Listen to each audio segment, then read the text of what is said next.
ملکی حالات بہت خراب ہیں،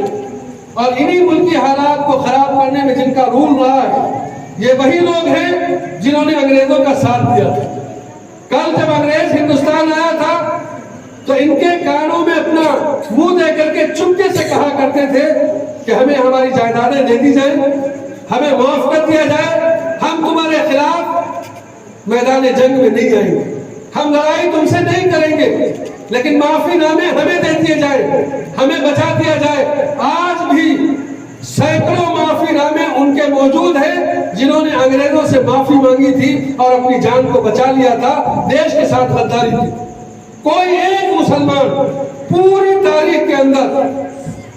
مسلمان ایک بھی نہیں ملتا، دو کے نام آتے ہیں جنہوں نے غداری کی ہے، میر جعفر اور صادق، ان کے نام ہم ببانگے دوہل لیتے ہیں، ڈنکے کی چوٹ پر کہتے ہیں کہ انہوں نے غداری کی تھی۔ میر جعفر نے غداری کی اور میر صادق نے غداری کی تھی، ان کے نام ہم ہمیشہ لیتے ہیں کہ یہ غدار ہیں، لیکن یہ ہمارے میں دو نکلے جن کو شروع سے لے کر کے آخر تک ہم غدار وطن کہتے ہیں اور مسلمانوں کا غدار بھی کہتے ہیں، دیش کا غدار بھی کہتے ہیں، لیکن دو کی جگہ ہزاروں لوگ ایسے ملیں گے جنہوں نے چپکے سے معافی نامے لکھوائے اور کہا کہ ہمیں معاف کر دیا جائے، ہم اس دیش کی آزادی میں سے اپنے آپ کو باہر کریں۔ ہمارا نام نہیں آتا کہیں، ہمارا نام کہیں نہیں آتا،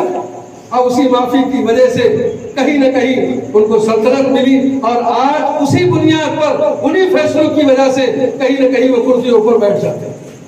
اس لیے ان دیش کے جیسے بھی حالات چل رہے ہمیں ان حالات میں بھی اپنے آپ کو ڈٹ کر پیش کرنا ہے،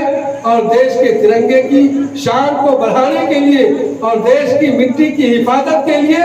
جیسے بھی قربانی کی ضرورت پڑے گی انشاءاللہ ہم پھر سے دیں گے، اور یہ مدارس دیں گے، چونکہ یہ جو تحریکیں چلی تھی یہ مدارس اسلامیہ ہی سے مضبوط ہوئی۔ آپ کو معلوم ہونا چاہیے کہ 1857 عیسوی کی جنگ آزادی جب لڑی گئی جس میں 5000 ہندو بھائی بھی شہید ہوئے تھے، اس کے بعد دارالعلوم دیوبند کی بنیاد ڈال دی گئی۔ سن 1866 عیسوی کے اندر دارالعلوم دیوبند کی بنیاد ڈالی گئی، اور وہاں ایک فیکٹری بنائی گئی کہ اس دارالعلوم دیوبند کے اندر مسلمانوں کے بچوں کو پڑھایا جائے گا اور مسلمانوں کو دیش کی آزادی کے لیے تیار کیا جائے گا۔ یقیناً وہ وقت تھا کہ اس میں مسلمانوں کو تیر اندازی بھی سکھائی جاتی تھی، گھوڑ سواری بھی سکھائی جاتی تھی، اور لڑائی کے جتنے آلات تھے ان کی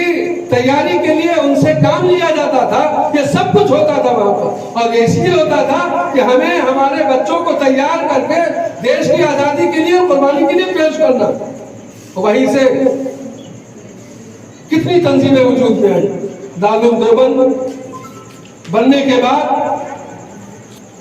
جمعیت علماء ہند کا وجود منظم طور پر وہیں سے ہوا۔ حضرت مولانا مفتی کفایت اللہ صاحب رحمۃ اللہ علیہ کی قیادت کے اندر جمعیت علماء نے اپنے قدم مضبوط کیے، اور اس وقت سے لے کر کے آج تک دیش کی حفاظت کے لیے جتنے بھی کام ہو سکتے ہیں، ہندو اور مسلمانوں کو جوڑنے کے لیے جتنی بھی کوششیں ہو سکتی ہیں، وہ سب کرتی آ رہی ہے۔